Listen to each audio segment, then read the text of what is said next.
حضرت خواجہ فرید احمد نظامی سعید بخاری سجادہ نشین درگاہ حضرت نظام الدین اولیاء سے گزارش کروں گا کہ حضرت ہمارے آج کے مہمان خطیب حضرت علامہ مولانا توصیف رضا صاحب قبلہ کی دستار بندی فرمائے، گلپوشی فرمائے، اور اس کے بعد انشاءاللہ حضرت کا خطاب ہوگا۔ بلا تاخیر حضرت مائک پر تشریف لا رہے ہیں، اور جو لوگ باہر کھڑے ادھر ادھر سے سن رہے ہیں ان سے معتب عزت مآب عالی جناب کرم فرما حضرت پیر خواجہ فرید احمد نظامی اطال اللہ عمرہ وزاد اللہ مجدہ سجادہ نشین درگاہ حضرت نظام الدین اولیاء، کرم فرما محترم المقام لائق صد احترام حضرت پیرزادہ سراج مدنی نظامی جنرل سیکریٹری، اس کی تقریبات، اور ہمارے محترم ظفر الدین برکاتی صاحب، کرم فرما عزت مآب مولانا جنید صاحب، حافظ و قاری ذیشان صاحب، تمام ہی معزز مہمان حضرت قاری الیاس صاحب، سامعین السلام علیکم ورحمۃ اللہ وبرکاتہ۔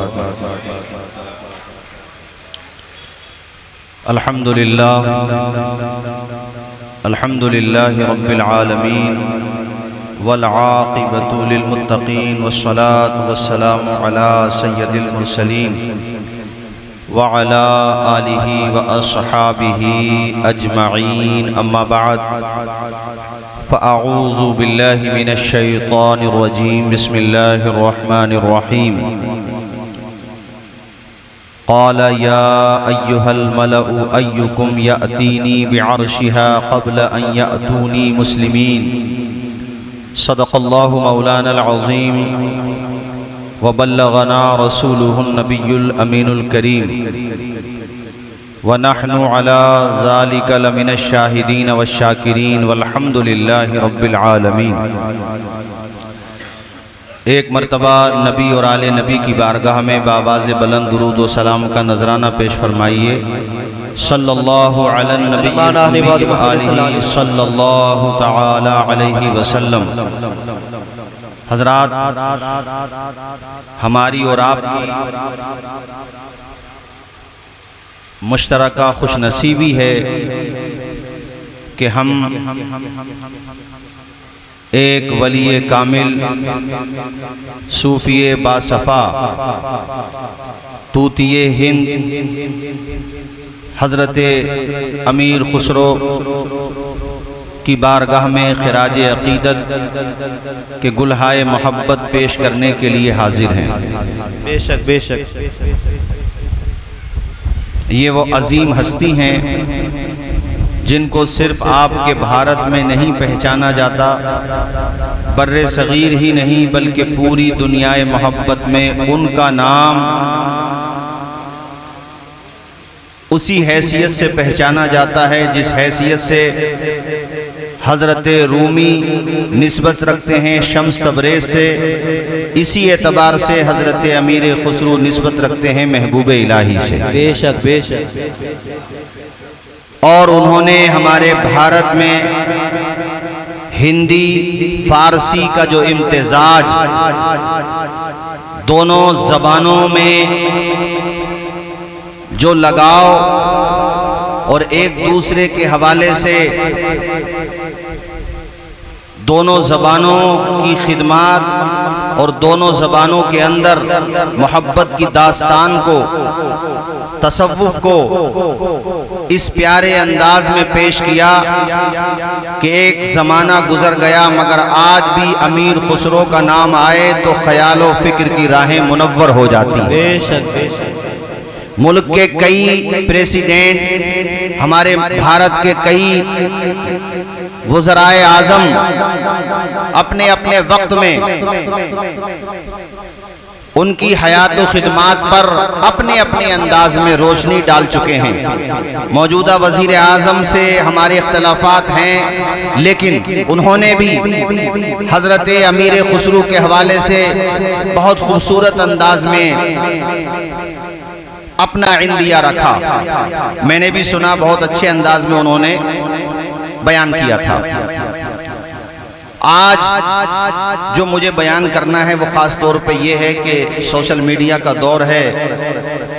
ہر آدمی جس کے پاس کچھ کام نہیں ہے وہ بزرگان دین کی توہین کرتا ہے سوشل میڈیا پہ، کرامات کا مذاق اڑاتا ہے، بزرگوں کی توہین کرتا ہے.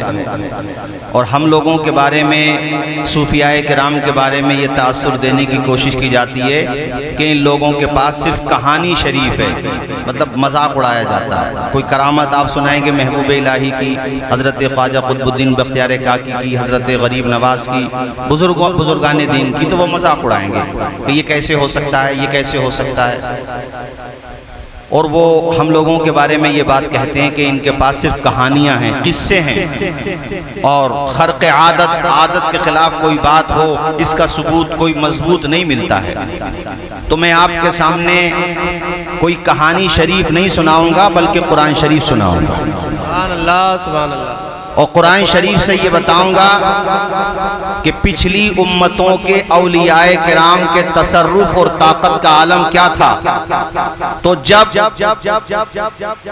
پہلے کے امتیوں میں جو اولیاء کرام ہوتے تھے ان کی روحانی طاقت، تصرف اور اختیار کا عالم یہ تھا، تو جو نبیوں کے نبی ہیں، رسولوں کے رسول ہیں، امام الانبیاء ہیں، معراج کے دولہ ہیں، ان کی امت میں اللہ والوں کی شان کا عالم کیا ہوگا. سبحان اللہ. واہ.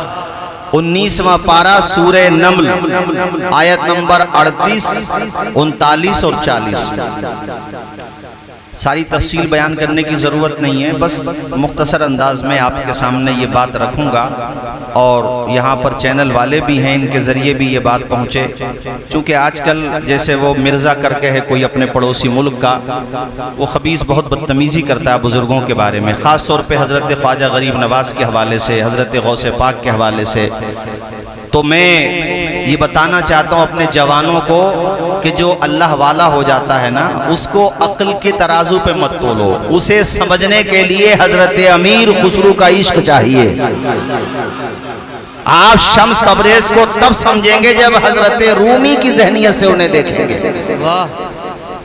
اب جو نابینا ہے اسے کیا نظر آئے گا دن میں؟ اس کو نظر نہیں آئے گا.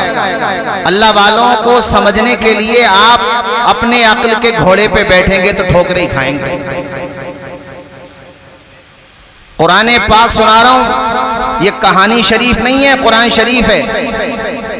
ذالک الکتاب لا ریب فیہ، اس میں آپ شک بھی نہیں کر سکتے، شک کی گنجائش بھی نہیں ہے.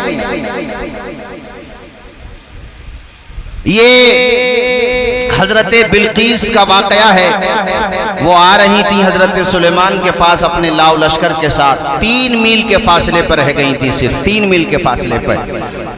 اور کئی سو میل کا فاصلہ ہے جہاں پہ ان کا دربار تھا، جہاں سے وہ آئی تھیں، جہاں پہ ان کا تخت تھا. اس پہ سونو چاندی جڑے ہوئے تھے، ہیرے جواہرات. کئی سو میل کے فاصلے پر وہاں سے وہ آنا تھا.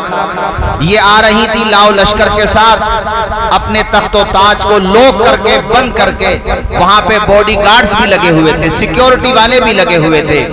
اللہ کے پیغمبر نبی ابن نبی حضرت سلیمان علیہ السلام کے ذہن میں یہ بات آئی کہ بلقیس آنے والی ہیں، تو کیوں نہ وہ تخت جس پہ بیٹھ کے وہ فیصلے کرتی ہیں ان کے آنے سے پہلے میں دربار میں منگوا لوں، تاکہ وہ میرے دربار کی یہ شان دیکھیں کہ یا اللہ جو تخت وہاں بند تھا وہ یہاں کیسے آ گیا.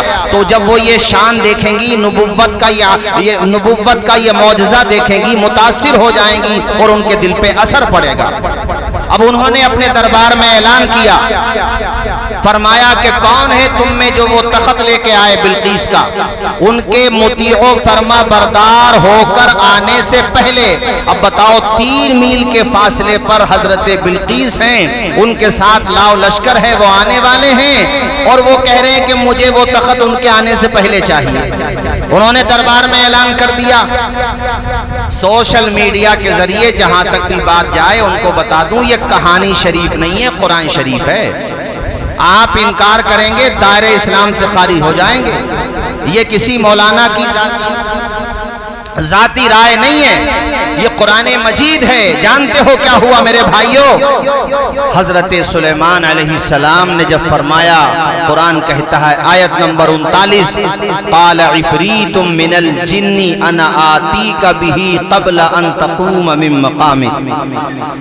ایک جن کھڑا ہوا طاقتور، اور اس نے کہا کہ حضور آپ مجھے اجازت دیں تو آپ کی مجلس ختم ہونے سے پہلے بلقیس کا تخت آپ کے دربار میں ہوگا۔ ان کی محفل لگتی تھی صبح سے دوپہر تک، دوپہر سے شام تک، یعنی صرف چند گھنٹوں میں وہ آپ کے دربار میں آ جائے گا۔ حضرت سلیمان علیہ السلام نے کہا نہیں، اس سے جلدی مجھے چاہیے۔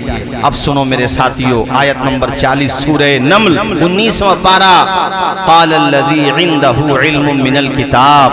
ہم آج جہاں بیٹھے ہیں نا، یہ وہی ہستیاں ہیں جن کے پاس کتاب کا علم ہے۔ سبحان اللہ، سبحان اللہ۔ ان کی بارگاہوں سے فیض لینے کے لیے ہم یہاں بیٹھے ہیں۔ ارے یہ نگاہ کرم فرما دیں، خدا کی قسم تو آپ ماہی بے آپ کی طرح تڑپنے لگیں۔ یہ اگر نگاہ محبت ڈال دیں، علامہ شاہ عبدالحق محدث دہلوی نے لکھا ہے کہ دہلی کی سرزمین پر بارش نہیں ہو رہی تھی، اخبار الاخیار کے اندر ہے، آئے لوگ محبوب الہی کی بارگاہ میں، آپ نے اپنی ماں کے دوپٹے کے چند ٹکڑے اپنے ہاتھ پہ رکھے اور آسمان کی طرف ہاتھوں کو بلند کیا تو اتنا پانی برسا کہ دہلی والے پہلے پانی نہ پڑنے کی وجہ سے پریشان تھے، اب پانی برسنے کی وجہ سے پریشانی ہو گئی۔ اتنا پانی برسا، اتنا پانی برسا، یہاں تک کہ وہ سارے لوگ آئے، کہا محبوب الہی جب تک آپ خدا کی بارگاہ میں دوبارہ دعا نہیں کرو گے پانی نہیں رکے گا۔ زمانے والوں یاد رکھنا، نگاہ ولی میں یہ تاثیر دیکھی بدلتی ہزاروں کی تقدیر۔ نعرہ تکبیر، نعرہ رسالت، عرس مقدس، صاحب سجادہ۔ حضرت خواجہ فرید الدین گنج شکر سے جو آپ لے کر کے آئے ہیں نا پاک پتن شریف سے فیض، آج بھی دلی کا اگر کوئی شہنشاہ ہے لائیو آل ٹائم اگر کوئی شہنشاہ ہے تو اس کا نام محبوب الہی ہے۔ زور سے بولو بھائیو سبحان اللہ۔ اور ہمارے بھارت کے کسی بھی کمیونٹی سے جڑے ہوئے لوگ ہوں، سب محبت کرتے محبوب الہی سے، سب پیار کرتے محبوب الہی سے۔ تو میں وہ بتا رہا تھا، دربار میں کہا حضرت سلیمان نے کہ مجھے اس سے پہلے چاہیے، انہوں نے کہا تھا محفل ختم ہونے سے پہلے لے کر کے آؤں گا، آپ نے فرمایا نہیں مجھے اس سے پہلے۔ قال الذی عنده علم من الکتاب۔ اب وہ فرمانے لگے، انہوں نے عرض کیا حضرت سلیمان سے جن کے پاس کتاب کا علم تھا، انہوں نے کہا حضور آپ کو محفل ختم ہونے سے پہلے بلقیس کا تخت چاہیے نا، جو کتنی مسافت پر تھا، کتنی دوری پر تھا۔ پتا انہوں نے کیا فرمایا؟ ان کا نام تھا حضرت آصف بن برخیہ، وہ ان کے صحابی تھے، وہ ولی تھے نبی نہ تھے، مگر پاور دیکھو، تصرف دیکھو، روحانی طاقت دیکھو، اور یہ نص قطعی ہے، قرآن پاک ہے۔ میرے بھائیوں خیال و فکر کی راہوں میں اتار لو، مضبوط کرو اپنے اذہان کو، اپنے نظریات کو۔ یہ قرآن سے میں آپ کو بتا رہا ہوں، یہ وہ راستہ ہے جو ہمیں بزرگوں نے دیا ہے، یہ وہ راستہ ہے جو حضرت محبوب الہی نے دیا ہے۔ ذہن میں بٹھا لو، انہوں نے کہا حضور پلک آپ کی بعد میں چھپکی جائیں گی، دربار میں تخت پہلے آ جائے گا۔ سبحان اللہ، سبحان اللہ، واہ واہ واہ واہ، کیا بات ہے۔ قال الذی عنده علم من الکتاب انا آتیک بہ قبل ان یرتد الیک طرفک۔ قرآن شریف ہے یہ، کہا پلک جھپکنے سے پہلے۔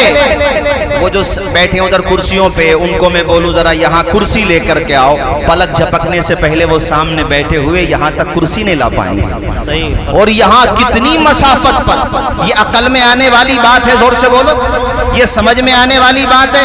نہیں آتی سمجھ میں۔ ہم وہاں سے بولیں کہ یہاں کرسی لاؤ، پلک جھپکنے سے پہلے وہ کرسی نہیں لا سکتے، مگر جسے اللہ تعالیٰ چن لیتا ہے، جس پر اپنا خاص کرم نازل فرما دیتا ہے، جسے ولی بنا دیتا ہے، جن کی شان یہ ہوتی ہے الا ان اولیاء اللہ لا خوف علیہم ولا هم يحزنون۔ اے لوگوں جو اللہ والے ہو جاتے ہیں ان کا